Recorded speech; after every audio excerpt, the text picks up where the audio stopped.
이제 새해 첫 주일인데요. 오늘 시작하는 하나님이라는 제목으로 말씀을 전하겠습니다. 이번 1월 달은 새로운 시작이라는 주제를 가지고 말씀을 나누는데, 오늘 첫 시간은 시작하는 하나님이라는 제목으로 말씀을 나누겠습니다. 여러분, 시작이라고 하는 것은 하나님의 언어입니다. 왜냐하면 모든 만물을 시작한 분이 바로 하나님이기 때문에 그렇습니다. 오늘 창세기 1장 1절 말씀에 보면 하나님께서 태초에, 다른 말로 하면 처음에 하늘과 땅을 창조하는 것을 시작하셨다라고 기록하고 있습니다. 그런 점에서 새해의 시작, 또 새 생명의 시작, 꿈과 학업의 시작, 새로운 일의 시작은 그 자체로 영적인 의미를 가지고 있습니다. 사랑하는 여러분, 우리가 2022년 새해를 시작할 수 있는 것은 하나님께서 우리에게 생명을 연장해 주셨기 때문입니다.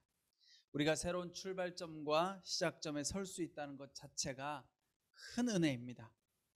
저는 오늘 말씀을 통하여 시작에 담겨 있는 성경적인 의미와 교훈을 살펴보고자 합니다. 먼저 첫 번째로, 모든 시작은 영적인 의미를 담고 있습니다. 여러분, 성경 말씀 요한계시록 22장 13절 말씀에 보면 이렇게 기록하고 있습니다. 나는 알파와 오메가요, 처음과 마지막이요, 시작과 마침이라 고 말씀하고 있습니다. 하나님은 시작의 하나님이십니다. 하나님은 모든 것을 선하고 아름답게 시작하셨습니다. 그런데 여러분, 그 다음이 문제이죠.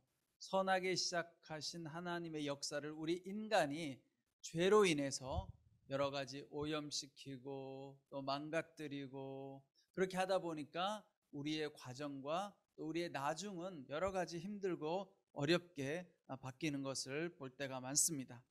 자, 그렇지만 여러분, 그것으로 끝나지 않죠. 여러분, 시작을 해서 진행을 쭉 하다가 뭐가 이렇게 잘 안 되면 여러분 어떤 마음이 드세요? 다시 시작하면 좋겠다, 이런 생각을 하시죠. 다시 시작하면 되는 거예요. 하나님은 새 창조의 하나님이세요. 시작으로 끝나는 것이 아니라 하나님은 끊임없이 성령님을 통해서 새롭게 다시 시작하는 분이 하나님이기 때문에 우리가 좌절하고 낙심하지 말고 하나님 손 붙잡고 다시 시작하면 하나님께서 선하고 아름답게 만들어 주신다는 것입니다. 여러분, 사상가 C.S. 루이스, 우리 담임 목사님 많이 언급하는 이 C.S. 루이스는 이렇게 말했습니다. 당신은 처음으로 다시 돌아가서 시작을 바꿀 수는 없습니다. 그러나 지금 여기서 시작해 결말을 바꿀 수는 있습니다.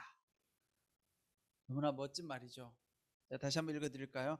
당신은 처음으로 다시 돌아가서 시작을 바꿀 수는 없습니다. 그러나 지금 여기서 시작해 결말을 바꿀 수는 있습니다. 자, 여러분, 이게 무슨 말이에요? 우리가 시작이 되어서 일을 진행하다가 중간에 뭐가 잘못돼요. 다시 시작으로 돌아갈 수는 없죠, 그렇죠? 그런데요, 그때 좌절하고 절망하고 그냥 에라 모르겠다, 그냥 부정적으로 그냥 내버려 두는 것이 아니라 다시 시작하면 결말은 달라질 수 있다는 거예요. 결말은. 근데 우리가 많은 경우 절망하고 좌절하면 어떻게 해요? 그냥 내버려 둬요. 에이, 내 인생은 여기까지야, 그냥 나도 모르겠어. 그러면 어떻게 점점 일의 결과가 나쁜 쪽으로 흘러가겠죠. 자, 그런 점에서 다시 시작할 수 있는 것은 믿음이 필요한 거예요. 믿음. 그럼 믿음을 가지시면 다시 하나님과 함께 시작하면 되는 거예요. 언제든지 중간에라도 여러분 시작하면 하나님께서 어떻게 하세요? 새 일을 행하여 주신다. 여러분, 우리의 삶에 보면 날짜라고 하는 것이 있죠. 오늘 이제 새해 첫 주일인데 우리 삶에는 보면 날짜라고 하는 주기가 있어요. 하루가 있고, 하루에는 시작이 있고 끝이 있죠, 그렇죠? 또 한 주가 있죠. 한 주에는 시작하는 주일이 있고, 물론 세상 사람들은 월요일부터 시작하지만 우리 그리스도인들은 주일부터 시작되는 거예요. 주일이 있고, 또 한 달의 시작이 있죠, 그렇죠? 한 달의 시작, 첫 날이 있고 달력이 있으면, 그다음에 1년에 시작이 있고 끝이 있죠. 그래서 지금 2022년도 1월 달에 시작되었어요. 이렇게 우리가 살아가는 삶에는 이 날짜라고 하는 것이 주기를 가지고 있어요. 시작과 끝이 있어요. 근데 여러분, 새해 첫날이 되면 여러분 뭘 많이 하세요? 새해의 첫날이 되면 여러분 뭘 많이 하세요? 그렇죠. 계획을 세우죠. 그렇죠? 원래 내가 어떤 목표를 가질까? 네. 그래서 계획을 다 세웁니다. 많은 사람들이 새해 첫날이 되면 계획을 많이 세워요. 새해가 되면. 근데 여러분, 작년 연말쯤에 막 계획 세우고 하셨어요? 아니면 작년 가을쯤에 올해를 위해서 계획을 세워야지. 그런 분들 잘 없죠? 근데 이상하게 다 새해 첫날이 되면 계획을 많이 세워요. 한 달도 마찬가지죠. 한 달의 첫날이 되면 이번 달에 어떻게 살아야지 계획을 세웁니다. 그런데 여러분, 심리학자들이 연구를 해보니까 다른 어떤 시기에 결심하는 것보다도 새해에 하는 결심이 성공 확률이 높다고 해요. 새해 첫날에, 그달에, 첫 주일에 계획을 세우고 실행을 하면 성공 확률이 무려 46%의 성공 확률이 있다고 합니다. 절반은 성공한다는 거죠. 여러분들도 그럴 거예요. 올 2022년도 이제 시작됐잖아요. 여러분 다 마음속에 계획이 있을 거예요. 내가 올 2022년도에는 이런 계획과 목표를 가지고 시작해야지. 이렇게 목표를 세우고 시작을 하면 그 중에 절반은 성공할 확률이 있다라는 거예요. 여러분, 우리 속담에 이런 말이 있죠. 시작이 반이다. 여러분 다 시작해 보신 분들 알 거예요. 시작이 반이다. 뭐 시작했는데 뭐가 반이야? 아니에요, 여러분. 시작하면 이루어지기 시작하는 거예요. 이루어지기 시작하는 거예요.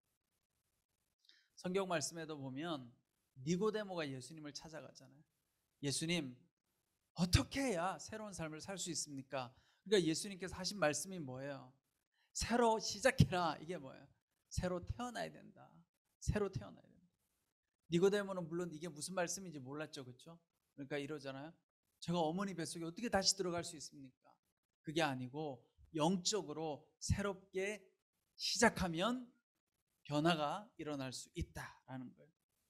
자, 제가 아는 목사님 중에 이제 몇 번 하여튼 언급을 한 목사님인데, 그 목사님이 교회에서 이제 사역을 하다가 이제 멈추게 됐어요. 여러 가지 일들로 인해서 사역을 그만하게 됐어요. 사역을 안 하게 되니까 이제 여러 가지로 경제적으로 어렵게 되잖아요. 생활도 어렵고. 왜냐하면 생활비를 받을 곳이 없으니까. 그런데 이 목사님 사모님이 어떻게 했느냐? 이 목사님 사모님이 이 목사님을 위해서 가서 사무실을 계약한 거예요. 사무실을. 출근할 때도 없고, 이 목사님이 어디 가서 목회할 때도 없고, 그러니까 아무것도 할 일이 없는 거예요. 근데 이 목사님 사모님이 일을 저지른 거죠. 돈도 없어요. 네, 마이너스죠. 그런데 가서 사무실을 계약하고 사무실에 인테리어 공사를 하고 그렇게 사무실을 딱 만들어 놓은 거예요. 그렇게 하고 나니까 여러분 어떤 일이 일어난 줄 아세요? 신기하게도 그 다음부터 여러 가지 일들이 생기기 시작하는 거예요.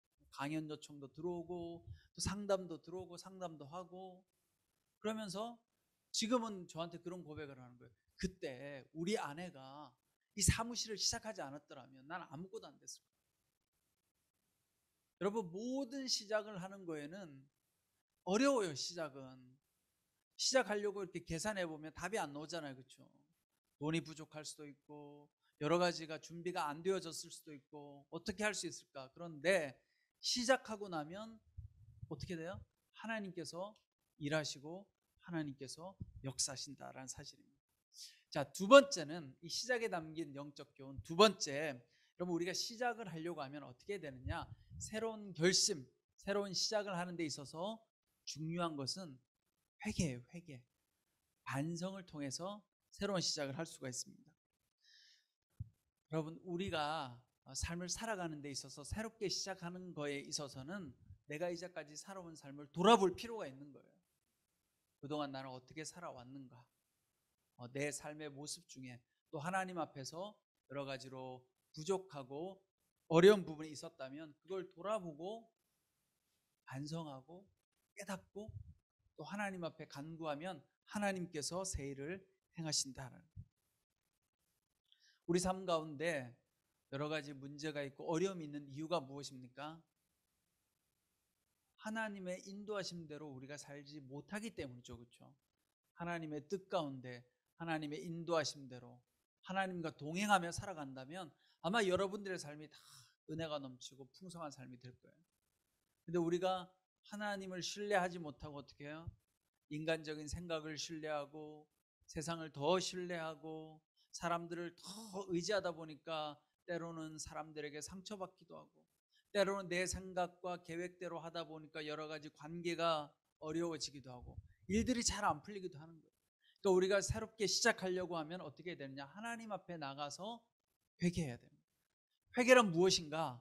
제가 몇 번 말씀을 전했지만 여러분, 회개라는 것은 단순하게 내 행동과 생각에 대해서 잘못을 반성하는 것이 회개가 아니라 그리스도인들의 회개는 내가 하나님 뜻대로 살지 못했음을 인정하고 하나님 뜻대로 돌이키는 삶이 회개라는 거예요.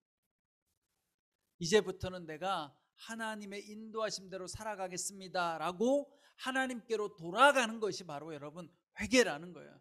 2022년도에는 우리가 다시 시작하려고 하면 어떻게 해야 되겠어요, 여러분? 내가 하나님께로 돌아가겠습니다. 지난번까지는 내 생각대로 했는데, 내 욕심대로 했는데, 세상적인 생각대로 했는데 이제는 하나님의 말씀대로 하나님의 뜻대로 순종하며 나가겠습니다. 그것이 바로 회개라는 거죠. 인도에 한 청년이 있었다고요. 이 청년이 눈병으로 심한 고통을 받았다고 합니다. 그래서 병원에 가서 의사한테 진단을 받으니까 의사가 눈에 심각한 병균으로 눈이 오염돼 가지고 수술을 해야 된다는 거예요. 눈을 제거해야 된다는 거예요. 얼마나 큰 청천벽력 같은 소식이겠어요. 그래서 이 청년이 그냥 절망하고 좌절하고 낙심하고 있는데 그 옆에 있는 크리스찬 친구가 야, 우리 하나님 앞에 나아가 보자. 하나님께 가서 기도하자. 이렇게 이야기를 한 거예요. 그러니까 이 인도 청년이 그래, 친구가 하나님께 가서 기도하자고 하니까 그 전까지는 그런 얘기가 들리지도 않았는데 하나님 앞에 나가자. 그러면 그게 무슨 소리야 이랬는데 이제 지푸라기라도 잡는 심정으로 그래, 그러면 하나님 앞에 내가 나가서 기도라도 해봐야지. 하나님 한번 믿어봐야지 하고 하나님 앞에 나가게 된 거예요. 그래서 예배를 드리고 기도를 하는데 처음에는 너무 마음이 찔리는 거예요. 왜냐? 그 전에 내가 잘 먹고 잘 살고 편안할 때는 전도를 받아도 거부하고 신경도 쓰지 않다가 이제 내 처지가 지금 힘들고 어려워지니까 하나님 앞에 나가려고 하니까 참 미안하고 부끄러운 거예요. 자, 그렇지만 어떻게 해요? 그렇죠? 이 눈에 심각한 질병이 생겨가지고 어려움 당하게 생겼으니까 이 사람이 하나님 앞에 나가가지고 열심히 예배드리고 기도한 거예요. 열심히 기도하다 보니까 회개가 터진 거예요. 회개의 눈물이 나기 시작한 거예요. 여러분, 보통 우리가 하나님 앞에 회개하면 성령님이 역사하며 나타나는 특징이 뭐예요? 눈물이 많이 나요. 그리고 진짜 회개가 돼요. 내 살아온 삶에 대해서 회개가 돼요. 진심으로 막 통곡하는 마음으로 기도한 거예요. 하나님 앞에 눈물, 콧물 다 쏟아가면서 눈이 퉁퉁 붓도록 기도한 거예요. 그렇게 기도를 하고 나니까 가슴이 시원하고 후련해진 거죠. 이제 그 다음날 병원에 수술을 받으러 갔습니다. 병원에 가가지고 수술대 위에 딱 누웠는데 의사가 이제 수술하려고 딱 다시 검사를 해보니까 세상에 그 눈에 있었던 그 모든 아주 극심한 오염된 균들이 다 없어졌더라는 거예요.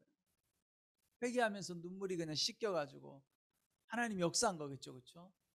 그렇게 회복됐다라고 하는 그런 이야기가 있습니다. 우리가 하나님 앞에 회개하면 다시 시작할 수 있는 거예요. 여러분도 하나님 앞에 나가서 간절하게 기도하고, 제가 아까 이야기했죠, 회개는 그냥 반성하는 게 회개가 아니에요. 우리는 늘 실수하고 넘어질 수밖에 없어요, 여러분. 그러니까 내가 실수하고 잘못한 걸 하나님 내가 잘못했습니다, 안 하겠습니다, 이게 회개가 아니라 그런 회개는 기독교적인 회개가 아니에요, 여러분. 그건 맨날 해도 우리는 실수할 수밖에 없어요. 그러니까 회개는 뭐냐면 나는 실수할 수밖에 없는 죄인입니다를 인정하는 게 회개인 거예요. 그리고 하나님께로 돌아가겠습니다. 하나님 말씀대로 하나님 뜻대로 내가 앞으로는 살도록 노력하겠습니다. 그것이 바로 회개라는 거예요. 그렇게 여러분들이 회개할 때 어떻게 돼요? 다시 시작할 수 있다는 거예요. 여러분들이 시작할 때 하나님께서 여러분들과 함께 하시고 역사하실 줄 믿습니다. 이제 마지막으로 우리가 시작하는 데 있어서 중요한 교훈은, 여러분 새 일을 행하기 위해서는 반드시 누가 필요하냐? 친구들이 필요해요. 친구들. 다른 말로 하면 공동체가 필요합니다. 여러분 사람은 혼자서 살아갈 수 없는 존재예요. 혼자서. 나 혼자서도 뭐든지 할 수 있어. 이게 뭐예요 여러분? 이게 죄인거예요. 교만인 거예요. 우리는 다 하나님의 도움이 필요하고 혼자서 살아갈 수 없는 존재들이에요. 그래서 예수님도 이 땅에 오셔서 어떻게 하세요? 예수님 혼자 일하지 않으시고 제자들을 부르시잖아요. 제자들을 불러서 제자들과 함께 일하셨어요. 그리고 예수님께서 우리의 친구가 되어주셨죠. 그렇죠? 그래서 여러분 교회를 뭐라고 이야기해요? 예수님의 몸이라고 이야기하잖아요. 그렇죠? 예수님의 몸, 교회가 예수님의 몸이에요. 네. 여러분들과 제가 함께 할 때 예수 그리스도의 몸을 이루고 하나님의 일을 감당할 수 있게 되는 것입니다. 자, 그러니까 중요한 건 내 힘으로 시작하는 게 아니에요. 하나님의 도우심으로. 하나님의 도우심은 뭐예요? 공동체를 통해서, 우리 한마음 공동체를 통해서 여러분들이 새해를 시작하셔야 돼요. 내 힘만으로 나의 잘남으로 되는 것이 아니라 이 공동체 지체들의 격려와 지지가 필요한 거예요. 그러니까 여러분 새해는 우리 한마음 공동체가 어떤 공동체가 돼야 되겠어요? 누군가가 새로운 일을 시작하려고 하면 격려하는 공동체, 위로하고 지지하는 공동체. 근데 여러분 공동체의 특성은 어떤 특성을 가지고 있느냐? 완벽하지 않아요. 공동체가 모이면 사람들의 결점이 다 보여요. 찰스 스펄전 목사님의 설교 예화 중에 아주 유명한 예화가 있어요. 우리 담임 목사님도 설교 때 몇 번 이야기하셨던, 여러분들이 많이 들어보셨을 거예요. 어떤 젊은이가 이 찰스 스펄전 목사님을 찾아옵니다. 그리고 목사님께 이렇게 이야기하죠. 목사님, 저는 교회 생활하는 것이 너무 힘듭니다. 제가 다니는 교회는 너무 힘들어요. 좋은 교회 하나 있으면 소개시켜 주세요. 그러니까 이 스펄전 목사님이 그래요? 혹시 나도 잘 모르겠는데 그런 좋은 교회를 당신이 만나면 나한테 꼭 연락 주세요. 나도 그 교회 한번 나가보고 싶어요. 그러면서 마지막으로 그랬어요. 그 청년에게. 그런데 당신은 절대 그 교회 나오지 마세요. 왜요 목사님? 당신 때문에 문제가 늘 일어나니까요. 여러분 이게 뭐냐면요, 여러분들 마음속에 좋은 교회를 찾으려고 한다, 이상적인 교회를 찾으려고 한다, 그 마음을 내려놓으셔야 돼요. 내가 어느 공동체에 가서 속해 있는데, 순에 속해 있는데 뭐가 맨날 불만점이 보여요. 우리 교회는 이게 문제야. 이 생각을 바꿔야 돼요. 어느 교회를 가도 어느 공동체를 가도 모든 곳은 다 문제가 있어요. 문제 없는 곳은 없어요. 다 문제가 있고요. 내가 마음에 안 드는 사람이 있고 다 그래요. 만약에 완벽한 공동체가 있다, 그건 거짓말이에요. 이 땅에 완벽한 공동체는 없어요. 완벽한 사람들이 모여 있다, 그런 곳은 없어요. 여러분, 그러니까 기대를 바꿔야 돼요. 새해에는 내가 속해 있는 공동체는 늘 부족한 사람들이 모여 있을 거야. 부족한 일들이 일어나고 여러 가지 힘들고 어려운 일들이 일어날 수 있어 라고 받아들이고, 그 다음에 어떻게 해야 되느냐, 그런 일이 일어날 때마다 절망하고 좌절하고 낙심할 게 아니라 어떻게 이럴 수가 있어요? 우리 공동체는 문제가 많은 것 같아요 라고 할 것이 아니라, 그런 공동체를 보고 내가 먼저 아니에요, 괜찮아요, 실수할 수도 있죠, 다시 잘하면 되잖아요. 여러분 이런 공동체가 돼야 돼요. 이런 공동체가.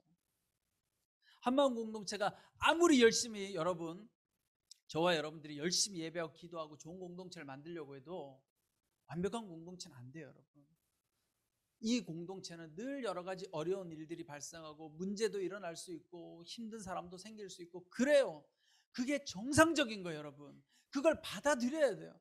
그런 일이 일어날 때 그것 때문에 비판하고 비난할 것이 아니라 내가 저 사람을 위로해 줘야지. 그러니까 이 공동체에서는 어떻게 해야 돼요? 힘들고 부족하고 문제가 있고 어려운 일들이 발생할 때마다 좌절하고 낙심하고 절망하고 더 좋은 공동체가 어디 있을까 하고 쳐다보는 것이 아니라, 혹은 더 좋은 공동체를 만들어야지라고도 너무 생각하지 마세요. 여러분, 이 땅에 그런 공동체는 없어요. 그럴 때 우리가 해야 될 것은 뭐냐면, 내가 기도해야지. 이 부족한 모습 속에 있는 사람들한테 내가 오히려 가서 격려해주고 위로해주고, 우리 다시 시작하면 돼, 잘할 수 있어. 이런 공동체가 필요한 거예요. 완벽한 공동체가 필요한 것이 아니라. 그러니까 새해에는 이 공동체 안에서 여러분 서로 격려해주고 위로해주고 힘들고 어려울 때마다 다시 시작하라고 할 수 있는 그런 공동체가 될 때 여러분 하나님께서 역사하세요. 하나님은 완벽한 곳에 역사하지 않으세요. 여러분 부족한 곳에, 연약한 곳에 하나님께서 우리와 함께 하시고 우리의 기도를 들으시는 분이 바로 하나님이십니다. 여러분 하나님은 시작하는 하나님이세요. 새해 2022년도 1월달이 밝았습니다. 여러분 모두가 올 한 해 동안 하나님 안에서 계획을 한번 세워보세요. 그리고 한번 시작해보세요. 이제까지 두려워서 혹은 내가 부족하다고 생각해서 용기가 없어서 시작하지 못했다면 여러분 마음속에 품고 있었던 비전들, 꿈들, 그렇죠? 비록 실패할지라도 시작하는 거예요. 시작하면 하나님께서 여러분 가운데 일하시고 역사하실 줄 믿습니다.